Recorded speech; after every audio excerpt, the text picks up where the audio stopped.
जय हिंद दोस्तों, आप सभी का स्वागत है आपके अपने सैनिक वेलफेयर यूट्यूब चैनल में। दोस्तों, पूर्व सैनिकों की जय हो। आप देख सकते हैं आज मैं आपके सामने कुछ ऐसे फैक्ट लेकर आया हूं जो कल 100वां दिन जो था धरने का, पूर्व सैनिकों का आरोपी विसंगतियां और अदर विसंगतियों को लेकर कल्पना भी नहीं की होगी।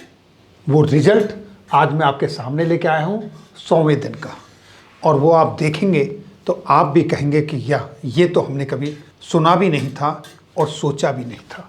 आपके सामने देखिए, चारों तरफ से जो इमेजेस निकल के आ रही हैं, मेरे पास इतनी हैं कि मैं आपको ना तो कैमरे में कैद करके तुमको दिखा सकता और ना ही मेरी इतनी कैपेसिटी कि मैं अपने शब्दों में आपको वो सारी चीज़ें बता सकूं। लेकिन फिर भी कोशिश करूंगा कि आप तक वो चीज़ें पहुंचाने की जो शायद आपने भी नहीं सोचा होगा।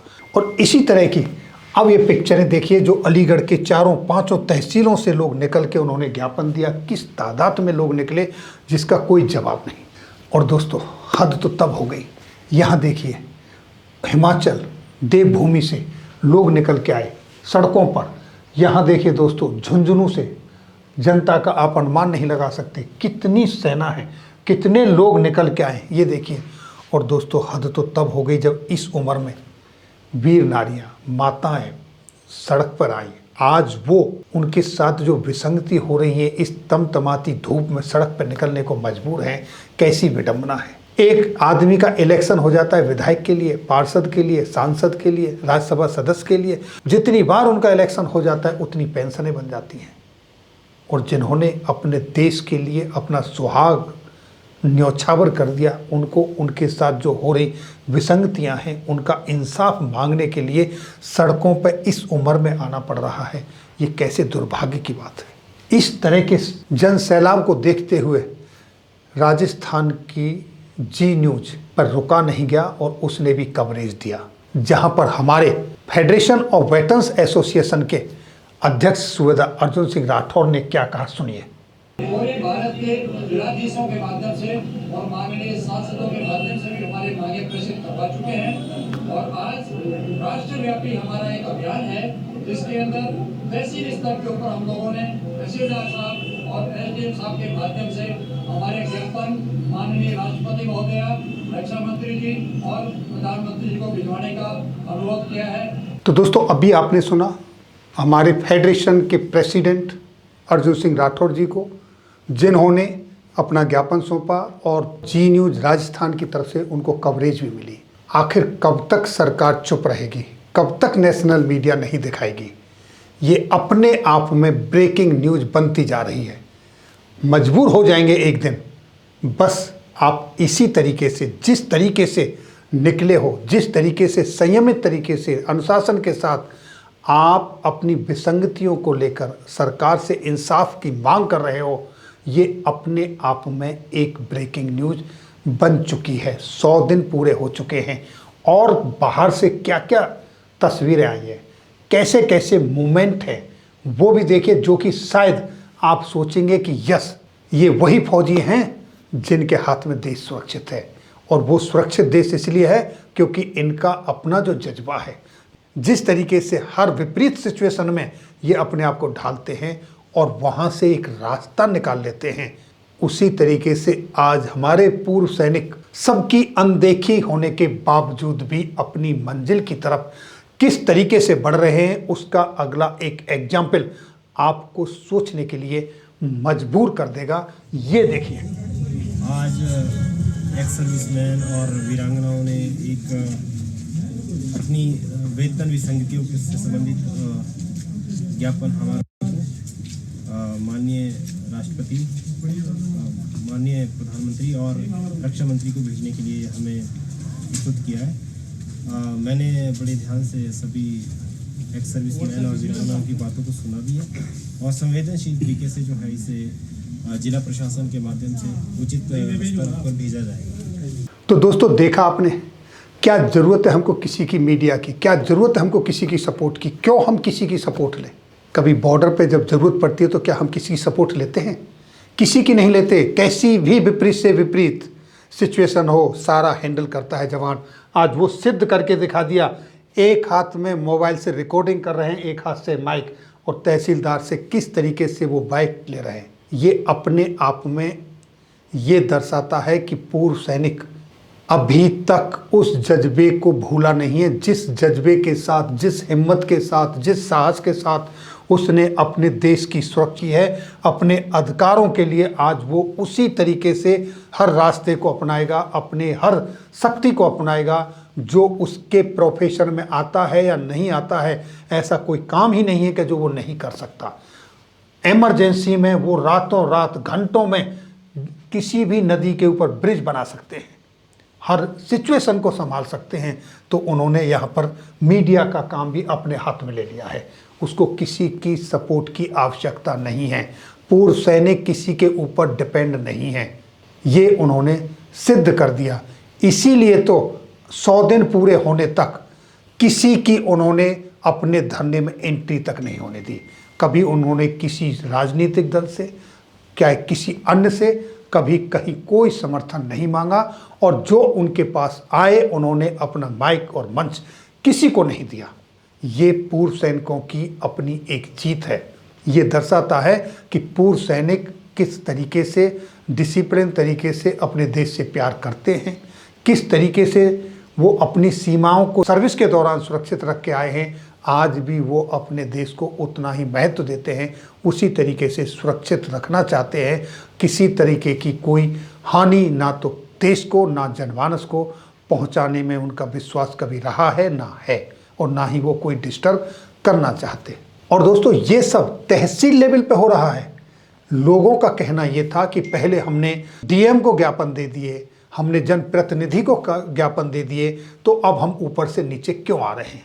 ऊपर से नीचे हम इसलिए आए क्योंकि अब हमको पहले डिस्ट्रिक्ट लेवल पर, एक जनप्रतिनिधि लेवल पर दिखाया, लेकिन अब हम गांव लेवल पे, छोटे छोटे टाउन से किस तरीके से लोग उठ के आ रहे हैं ये दिखा रहे हैं। वो बड़ी संख्या लगती थी आपको कि वो डिस्ट्रिक्ट में एक जगह पर गए, अब तो डिस्ट्रिक्ट में 5-5, 6-6 तहसीलें, हर तहसील पर गए हैं, और वहाँ पर ये जनसैलाब उभर के आया है। वहाँ पर माता बहनें, वीर नारियाँ घरों से निकल कर आई हैं तिलमिलाती गर्मी में, फिर भी पूर्व सैनिक एक है, अनुशासित है। और अब मैं आपको जो रैली दिखाने जा रहा हूँ, शायद आपको किसी सेलिब्रिटी या कोई प्राइम मिनिस्टर कैंडिडेट की रैलियों में भी शायद ऐसी भीड़ आपको नहीं मिली होगी। दोस्तों, मेरे पास कोई शब्द नहीं है कहने के लिए, लेकिन मजबूर हूँ, मुझे कुछ ना कुछ कहना पड़ेगा। ऑनरी कैप्टन राजेंद्र सिंह सुहाग, जिनका इकलौता बेटा प्रभु को प्यारा हो गया अभी लगभग 1 महीने पहले, लेकिन उसके बावजूद भी साहब वीर नारियों के साथ अपने पूर्व सैनिकों के लिए घर से निकल कर आए हैं कल ज्ञापन देने के लिए। ऐसी हिम्मत के लिए, इतने डेडिकेशन के लिए तहे दिल से सलाम। लानत है उन लोगों पर कि जो इसके बीच में भी राजनीति ढूंढ रहे हैं, एक दूसरे के ऊपर कीचड़ उछाड़ रहे हैं। अरे ये हम सबका एक ही मुद्दा है, पूर्व सैनिकों के साथ जो नाइंसाफ़ी हुई है उसके लिए संघर्ष करना, इंसाफ की मांग करना।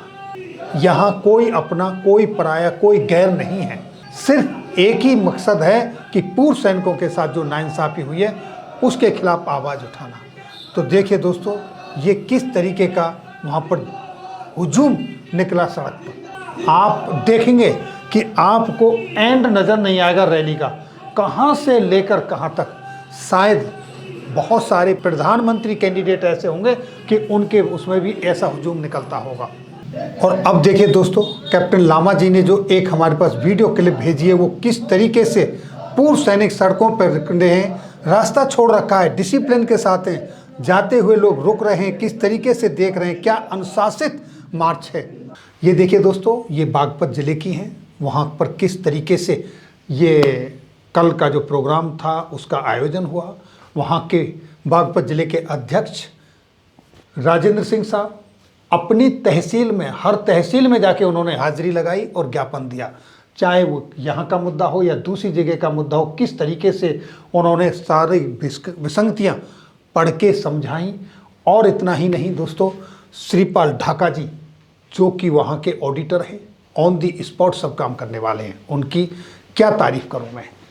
देखिए दोस्तों, हमारे वेटरन्स चरण सिंह खोखर जी, नाउ ही इज एडवोकेट, और वो इनके लीगल एडवाइज़र हैं। उनके बारे में अगर मैं कुछ शब्द कहूँ तो सूर्य को दीपक दिखाने के समान होगा। और दोस्तों, इसी तरीके से सलीम खान जी, जिन्होंने कैशियर की जिम्मेदारी संभाली है, वो अपना काम बखूबी ऑन दी स्पॉट ख़त्म करते हैं। अब बात करते हैं दोस्तों फेडरेशन ऑफ वेटरन्स एसोसिएशन के फ्लैग के तहत जब प्लाना ब्लॉक की, अगर प्लाना ब्लॉक की बात हो और वो चर्चा ना हो जो आज तक मैंने अपने जीवन में कभी सुना नहीं, देखा नहीं, शायद आपने भी नहीं सुना होगा, देखा होगा, तो फिर वो चर्चा अधूरी है। तो जिसके अध्यक्ष सूबेदार सूबे सिंह ढाका जी हैं, और वो कितना मेहनत करते हैं, क्या उन्होंने टीम बनाई है। उनके हीरा जो पर्दे के पीछे काम करते हैं, कभी भी नहीं चाहते कि उनका नाम आगे आए, ना ही उनको किसी पद की वो है। अब बात करते हैं उनके ढिकौली गांव की, जहां पर एक सैनिक भवन है। पहली बार मैंने सैनिक भवन देखा किसी गांव के अंदर। मैंने इससे पहले कभी सैनिकों के नाम का कोई भवन नहीं देखा, और इन्होंने अपना एक मंच भी बनाया हुआ है, जहां पर ये 26 जनवरी और 15 अगस्त को राष्ट्रीय पर्वों को मनाते हैं, झंडा फहराते हैं। पूरे सैनिक अपने भवन में, सैनिक भवन में आकर मिलते हैं, एक जगह है। कितनी लाजवाब ये कोशिश है, उन्होंने क्या करके दिखाया है। ये हमारे लिए, आपके लिए एक प्रेरणा है कि हमको भी कुछ ना कुछ अपने जीते जी कुछ करना चाहिए अपनी समुदाय के लिए, अपने भाइयों के लिए, सैनिक भाइयों के लिए, जो कि उन्होंने करके दिखाया है। और आज भी इस एज में वो संघर्षरत हैं। और इतना ही नहीं, उन्होंने प्रशासन से ECHS अपने यहाँ लाने के लिए ज़मीन तक अलॉट करा ली है, और वहाँ पर वो ECHS की शाखा खोलना चाहते हैं। उनको मैं अपनी तरफ से, अपने सभी व्यूवर्स की तरफ से शुभकामनाएं देता हूं, और प्रभु से प्रार्थना करता हूं कि उनको दीर्घायु दे और वो अपने मकसद में सफल हों। तो देखिए दोस्तों, क्या हिमाचल, क्या यूपी, क्या पंजाब, क्या उत्तराखंड, क्या तमिलनाडु, क्या झारखंड, क्या बिहार, क्या मध्य प्रदेश, ऐसा कौन सा प्रांत है जहां पर ये लोग अपने अपने घरों से नहीं निकले। हर जगह पर, दिल्ली, जंतर मंतर, राजस्थान, हिमाचल, कोई ऐसी जगह नहीं बची जहां पर घरों से नहीं निकले। और ये तहसील लेवल का झरना है, तहसील लेवल का। अगर एक बड़ी कॉल होगी तो ये किस लेवल पर कहां तक जाएगी, आप जरा सोचिए। और मैं माफ़ी चाहूँगा उन लोगों से जिनकी क्लिप नहीं दिखा पाया, क्योंकि मेरे पास कैपेसिटी नहीं है कि मैं आप सबको ये सारी चीज़ें एक साथ दिखा सकूं। मैंने कोशिश की ज़्यादा से ज़्यादा उन लोगों को कवर करने की, उन इलाकों को कवर करने की जिनको पहले कवर नहीं किया। और जो पहले वाले हैं, जैसे रेवाड़ी का है, झुंझुनू का है, हिमाचल, देवभूमि, उत्तराखंड, वहाँ की तो एक के बाद एक बड़ी से बड़ी, पश्चिमी उत्तर प्रदेश, पूर्वांचल, मध्य यूपी, बिहार, झारखंड, मणिपुर, तमिलनाडु, कहाँ कहाँ की कितनी क्लिप आई हैं, फोटोग्राफी हैं। मैं नहीं कैमरे के अंदर और अपने शब्दों में बयान नहीं कर सकता। और इस बार किस तरीके से वीर नारियों ने हिस्सा लिया, बढ़ चढ़ के, इस तमतमाती गर्मी के बीच में वो भी घरों से निकल के आई। तो ये 100वां दिन वाकई पूर्व सैनिकों की चारों तरफ से जय जयकार हो रही है। और 100 दिन तक उन्होंने अपने संयम के साथ, डिसिप्लिन के साथ, अनुशासन के साथ, संवैधानिक तरीके से अपनी मांगें सरकार तक पहुंचाने की कोशिश की है। और उसी कोशिश में वो लगे हुए हैं, और ये कोशिश जारी भी रहेगी। ये थी जानकारी। फिर मिलेंगे आपके वेलफेयर से जुड़ी हुई किसी अन्य जानकारी के साथ अगली वीडियो में। तब तक के लिए जय हिंद, जय भारत।